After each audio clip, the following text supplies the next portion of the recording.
Le président Alassane Ouattara, qui a achevé hier sa visite d'État dans l'Indénié du Hablé, a mis le cap sur Daoukro. Ce dimanche, le chef de l'État est allé prendre part à la cérémonie commémorant l'appel de Daoukro lancé par le président du PDCI, Henri Konan Bédié. Demain, c'est la rentrée des classes en Côte d'Ivoire. La rentrée scolaire 2015-2016 prévue ce lundi 21 septembre sur toute l'étendue du territoire concerne plus de 5 millions d'élèves. Le Hajj 2015 se déroule bien pour le contingent ivoirien. Les pèlerins ivoiriens partent de la Mecque pour Mina demain, lundi 21 septembre 2015.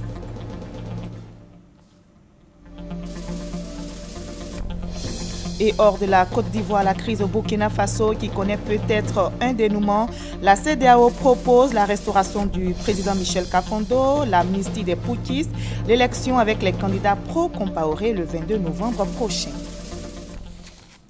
Bonsoir à tous, merci de regarder le journal de RTI1. Nous partons tout de suite à Daoukro où le président de la République a assisté aujourd'hui à la commémoration de l'appel lancé il y a un an par le président du PDCI, Henri Konan Bédié.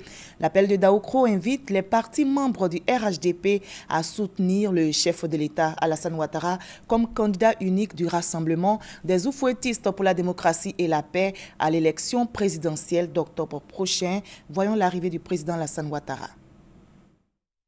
Alassane Ouattara, candidat unique du Rassemblement des Oufouettistes pour la démocratie et la paix à l'élection présidentielle d'octobre 2015. Investi comme tel, à la suite de l'appel lancé par le président Henri Konan Bédié à Daoukro il y a un an, le président de la République s'est rendu dans la dite ville ce dimanche en provenance d'Abengourou après sa visite d'État dans la région de l'Indénié du Hablin pour la cérémonie commémorative marquant le premier anniversaire de cet appel.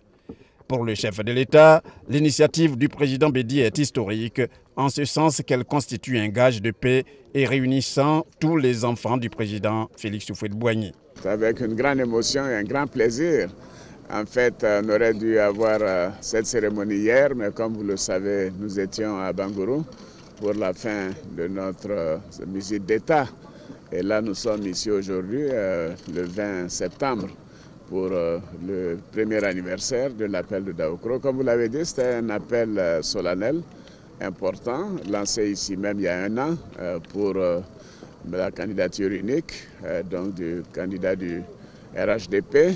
C'était un grand moment et je me réjouis de cette opportunité de participer à l'anniversaire. Ce sera l'occasion de rendre hommage au président Henri Konan Bédié pour son sens élevé de l'État, des responsabilités, son amour pour la patrie et aussi sa détermination de construire une Côte d'Ivoire rassemblée, une Côte d'Ivoire telle que le président Houphouët nous l'avait laissé et avait espéré. Après avoir salué toutes les personnalités présentes pour l'accueil à sa descente de l'hélico le transportant de la capitale de l'Indénié, le président Alassane Ouattara a mis le cap sur la résidence du président Bédié en vue d'un bref entretien avec le premier responsable du RHDP.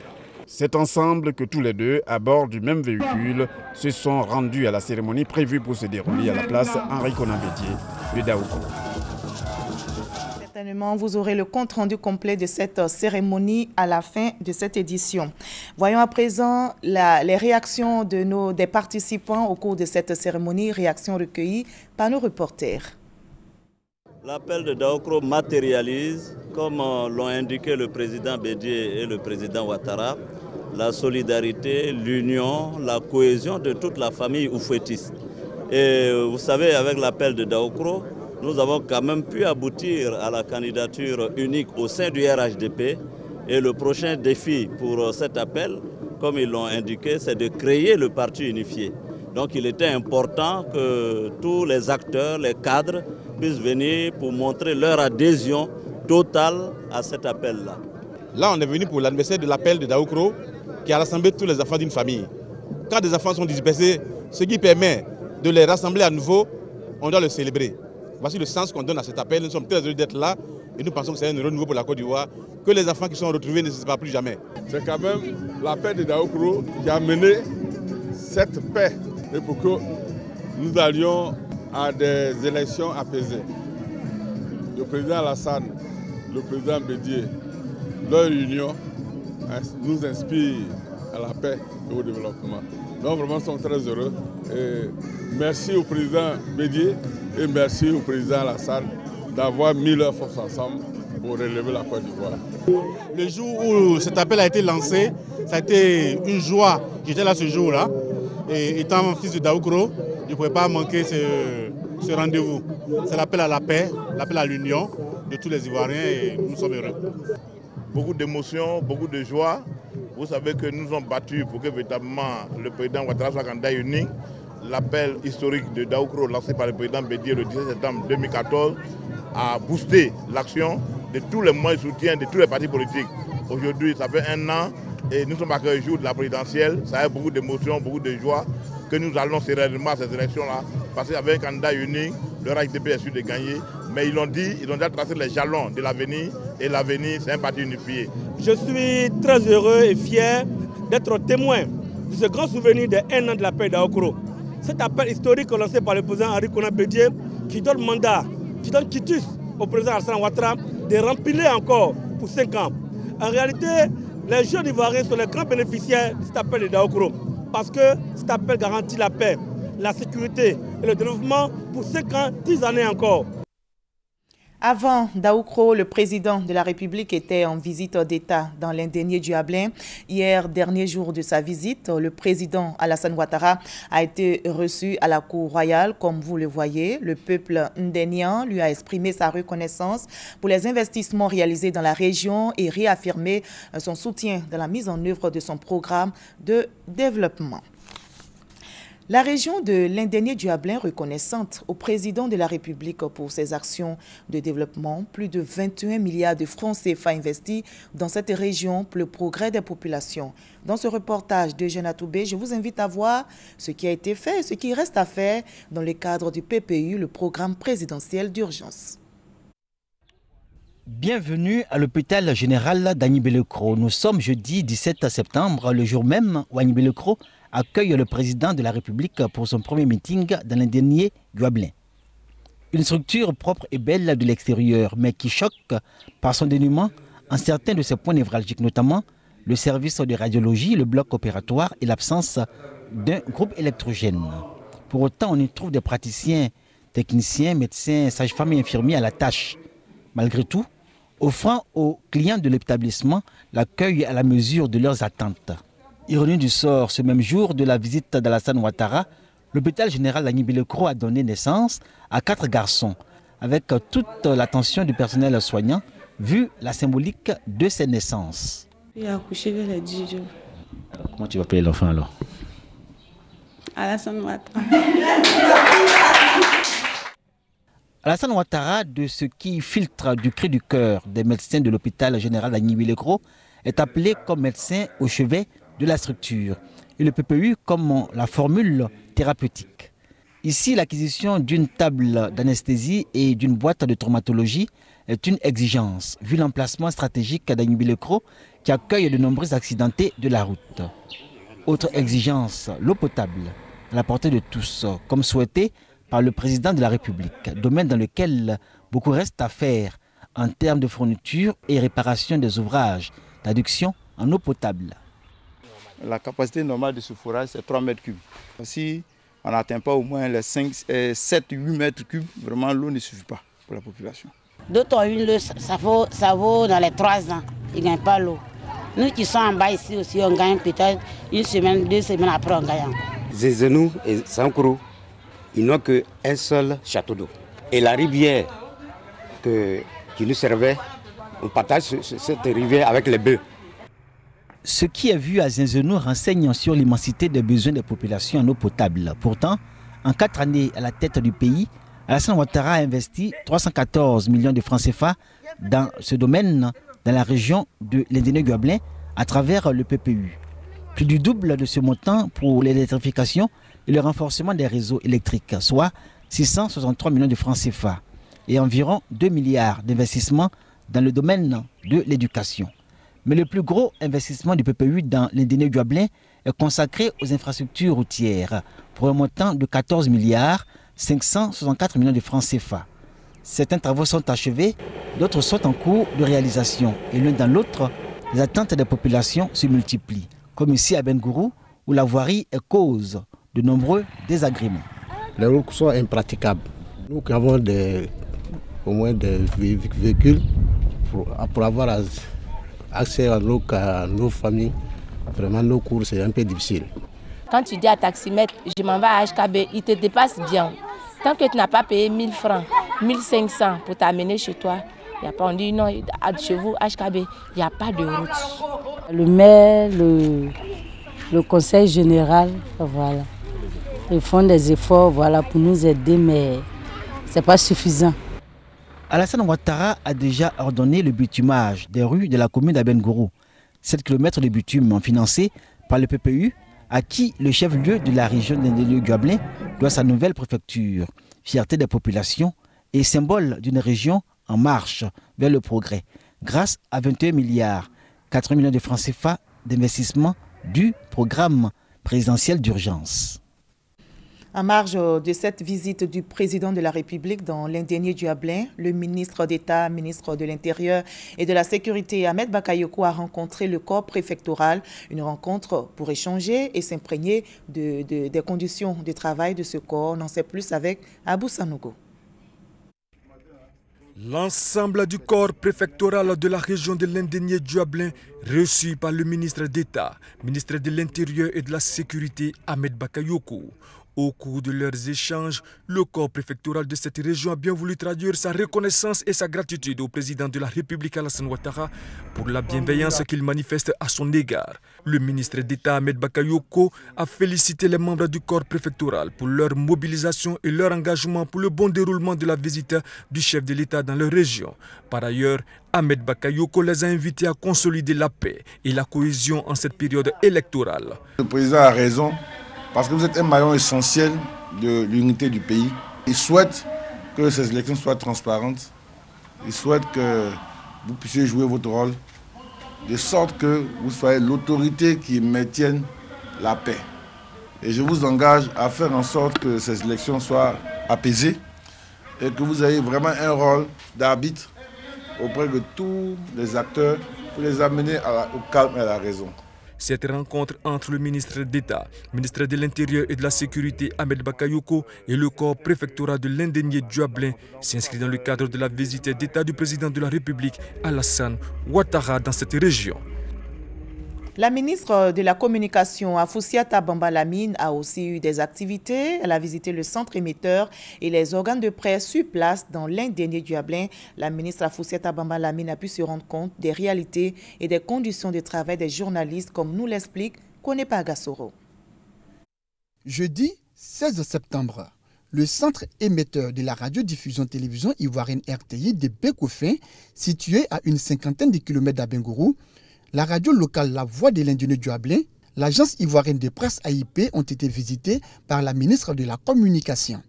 Le lendemain, Afoussiata Bamba Lamine s'est rendu à la maison de la presse et dans les locaux de la RTI situés respectivement à la préfecture et à la chambre d'agriculture d'Abengourou. À l'occasion de la visite d'État qu'effectue le président de la République Alassane Ouattara dans la région de l'Indénié-Guablin, cette visite de la ministre de la Communication pour se rendre compte des réalités et des conditions de travail des journalistes et des responsables des organes et maisons de presse. C'est l'occasion pour nous donc de leur rendre visite et de regarder les conditions dans lesquelles ces agents travaillent et s'il y a besoin donc de faire améliorer effectivement ces conditions de travail par une doléance qu'ils peuvent nous soumettre et que nous transmettons donc au FSDP, au Fonds de soutien et développement de la presse, et le Fonds de soutien il examine et ensuite apporte son soutien à ces radios tant en formation, tant en équipement, donc en dons de matériel et surtout aussi en dons financiers.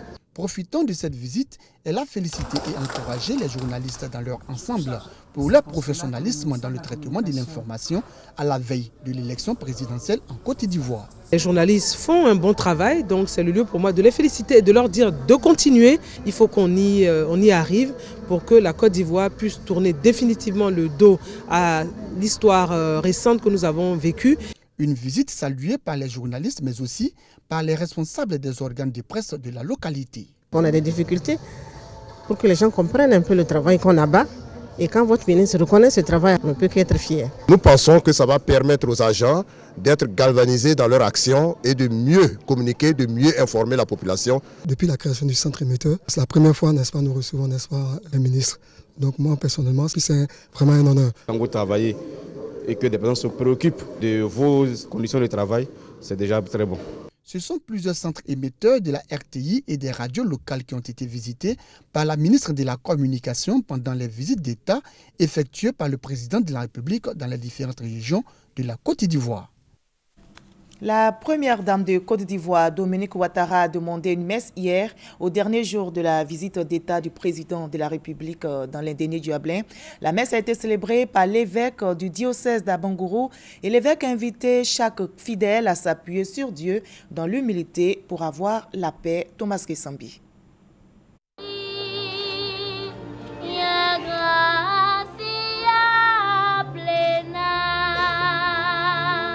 Une voix qui fend le silence et qui dans le même temps invite au silence, le recueillement devant la face de Dieu. La première dame de Côte d'Ivoire, Dominique Ouattara, en accompagnant son époux, le président de la République, Alassane Ouattara, dans sa visite d'État dans l'Indénié du Hablin, se donne du temps pour aller au pied de la croix dont dépend la foi chrétienne, sa foi. Moment d'adoration et d'intimité avec Dieu le Créateur. Monseigneur Boniface Ziri, évêque du diocèse d'Abengourou, fortifie à l'occasion la foi de l'épouse du chef de l'État, mais aussi celle de la délégation qui l'accompagne. Mettre Dieu au centre de toute entreprise pour réussir dans toutes ses activités est en substance le message à retenir de cette célébration. C'est la première dame elle-même qui a pris l'initiative de faire célébrer cette messe. Et comme je l'ai dit, c'est une invitation pour nous les chrétiens à mettre au cœur de nos actions l'action de Dieu, la présence de Dieu. Sans Dieu, nous ne pouvons rien faire. Prêtre de Dieu, Monseigneur Boniface Ziri saisit ce moment d'exhortation et de prière pour offrir une de ses œuvres écrites sur Sainte Thérèse de l'Enfant Jésus, la sainte patronne du diocèse d'Abengourou, à la première dame de Côte d'Ivoire, Dominique Ouattara. Et toujours en religion, nous partons en France, cette fois-ci à Lourdes, pour voir comment les pèlerins ivoiriens ont pris part à la grande procession du Saint-Sacrement. Voyons cela avec Thérèse Tapeyoboui. Cérémonie de procession du Saint-Sacrement. Une occasion pour les fidèles d'adorer le Christ, présent réellement dans cette hostie sacrée.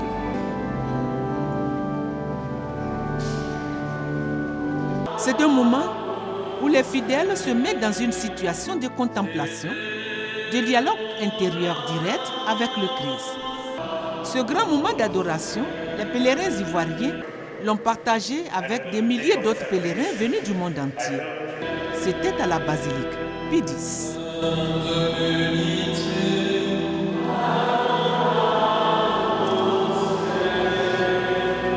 La procession fait partie des activités du sanctuaire de Lourdes.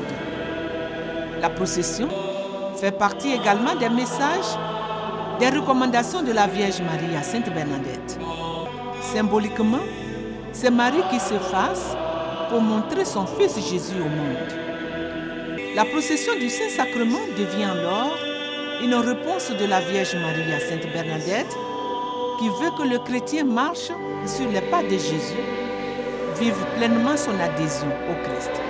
À Lourdes, le Saint-Sacrement est porté soit par le recteur ou par un prêtre choisi par ses pairs. Le plus souvent, les fidèles prient le Saint-Sacrement à genoux ou assis. Le Hajj 2015 se déroule bien pour le contingent ivoirien. Les pèlerins ivoiriens partent d'ailleurs de la Mecque pour Mina demain lundi 21 septembre. À la veille de ce départ, ils ont été rejoints par le cheikh Boakari Fofana. Il était porteur d'un message pour ces pèlerins. Ali Yoda est notre envoyé spécial. Tous les pèlerins du monde, estimés cette année à environ 3 millions de personnes, le compte à rebours a commencé. La station à Arafat est annoncée pour le 23 septembre prochain. Tous les pèlerins préparent le rendez-vous de Mina. Les Ivoiriens quitteront la Mecque pour Mina ce lundi. Avant leur départ, le cheikh Aïma Boakari Fofana, également en pèlerinage, est venu prendre de leurs nouvelles et surtout leur passer un message de portée nationale.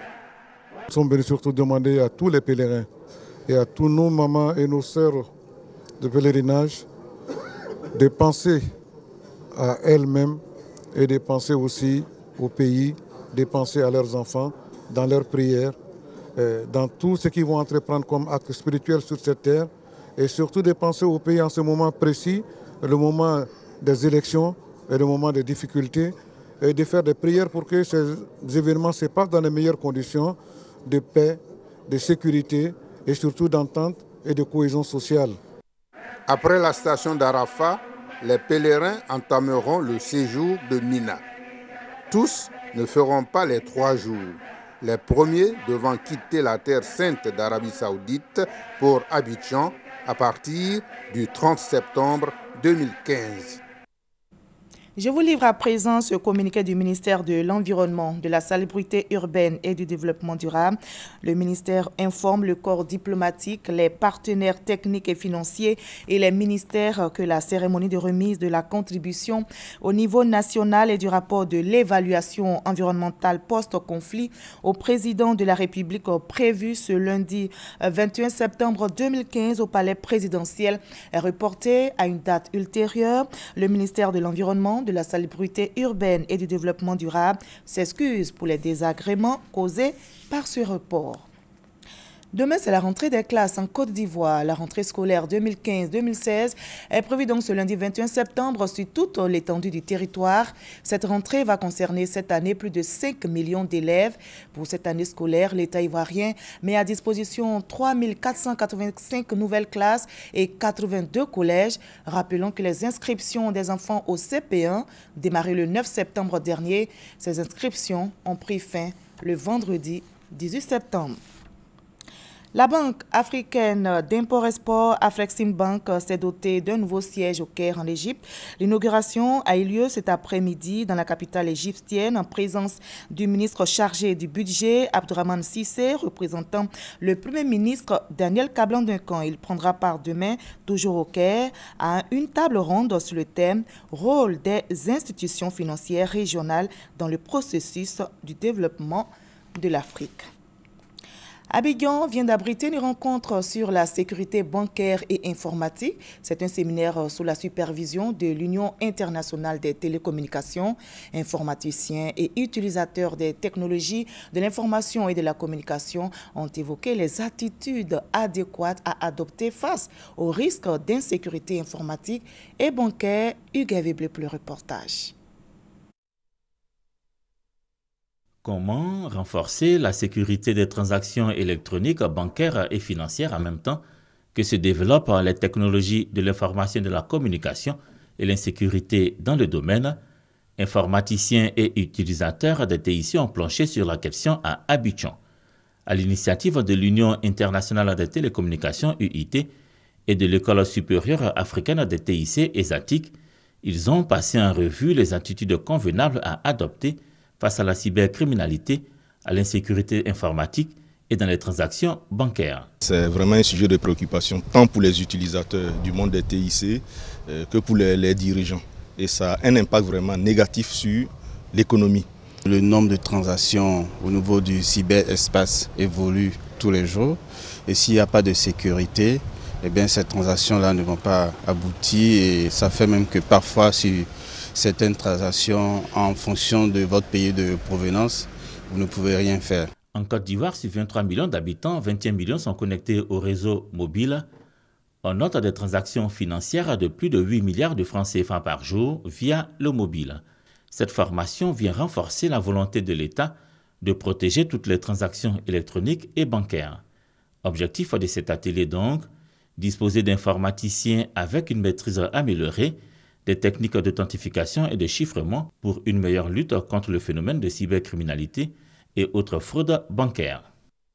L'Ordre des experts comptables de Côte d'Ivoire entend participer au développement économique du pays, développement qui, selon les experts comptables, passe par la mise à disposition de la Côte d'Ivoire d'une base d'information économique fiable.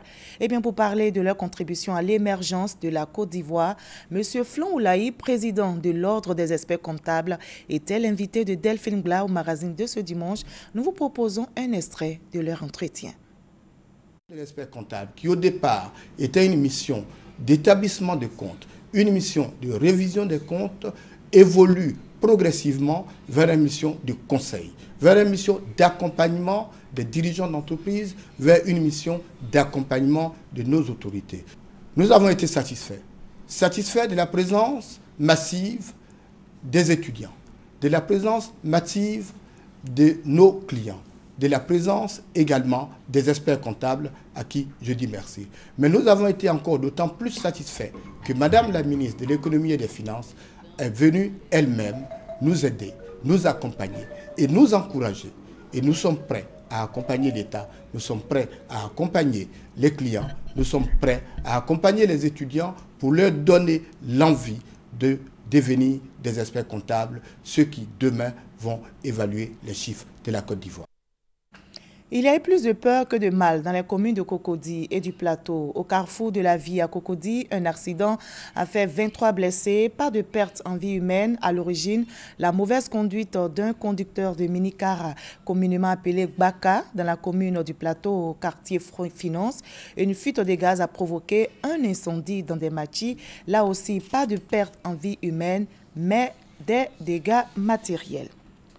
Hors de la Côte d'Ivoire, la crise au Burkina Faso qui connaît peut-être un dénouement. Les présidents sénégalais, président en exercice de la CEDEAO Macky Sall et le président béninois Yahi Boni qui poursuivaient les négociations ce dimanche ont pu trouver avec les protagonistes les modalités d'un plan de sortie des crises, restauration du président Michel Kafando, amnistie des putschistes, élection avec les candidats pro-Compaoré le 22 novembre prochain.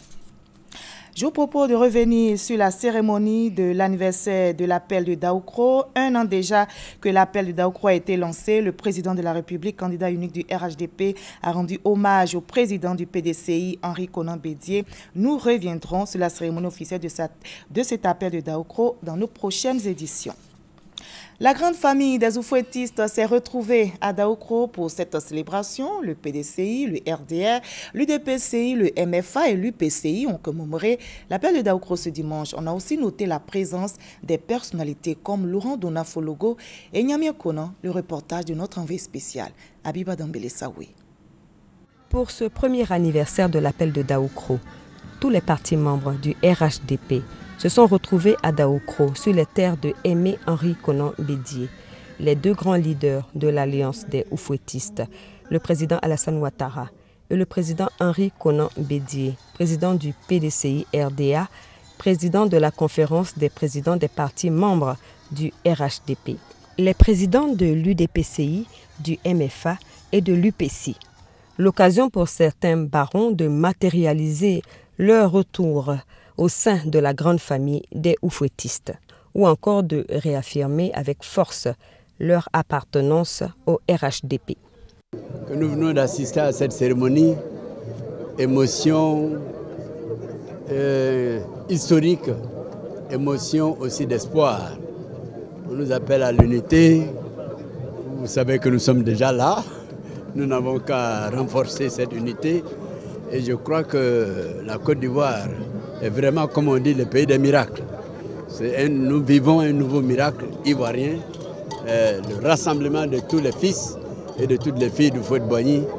Je pense que la route est ouverte pour les générations à venir, pour le développement de la Côte d'Ivoire.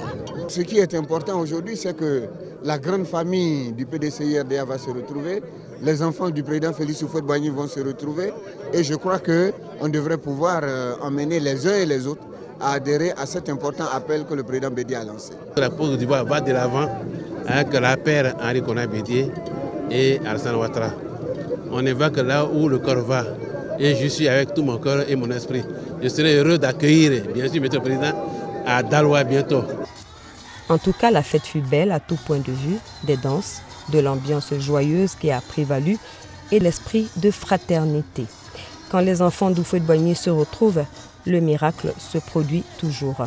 Et depuis la signature de la plateforme des oufouettistes le 18 mai 2005 à Paris, les enfants d'Houphouët-Boigny ont décidé de s'unir pour soutenir la candidature unique du président Alassane Ouattara afin de faire fructifier l'héritage du fondateur de la Côte d'Ivoire moderne, Félix Houphouët-Boigny. Voilà, vous avez pu noter donc les personnalités comme Laurent Donafologo et Nyamien Yao à cet anniversaire de l'appel de Daoukro ce dimanche. C'est ici que l'on s'arrête pour ce 20h. Merci à vous tous de votre aimable attention. Ce journal a été supervisé par Hugues Veblé et réalisé par Ricardo Somon et Sophie Brou. Merci à vous tous de nous suivre à travers le monde.